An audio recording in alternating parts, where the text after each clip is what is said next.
Mapithel dam sadringai matamda leiramba khulsing miyamda leingak na pikhiba thajabasing mapung fana thabak to onthok pidre haina leingak amadi mari leinaba loisangda Mapithel dam affected headman chief and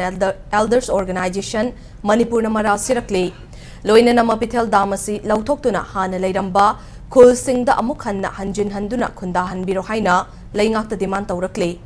Imphal gi Manipur Press Club tapang thokiba paugi mifam amada lubasigi chairman M ngaran mina dam asina mapung fana loisilaba matungda ising na thumjin khigadaba khulsing gi luchingbasing amadi miyam na Manipur laingak yauna mari lainaba loisangda demand taragani pantakshinki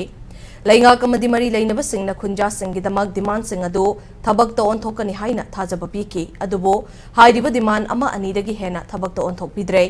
Masina maram moiduna dam masina mapung fana loisilaba matung ising na thumjin kraba khulsingi khunja sing hiram kaya da awaba amadi khudong chadaba kaya mayok na rehaina pendaba fongdorakli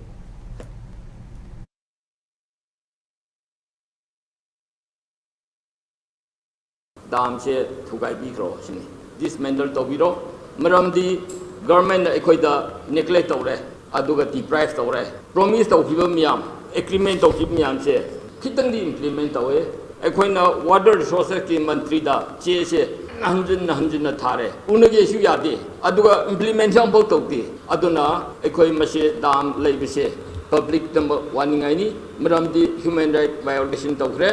ekoida neglect tawbire deprive tawbire aduna hayambak se dam se dismantle tawbiro aduga ekoi hanagi leibum ekoi chi nungai na leirige sini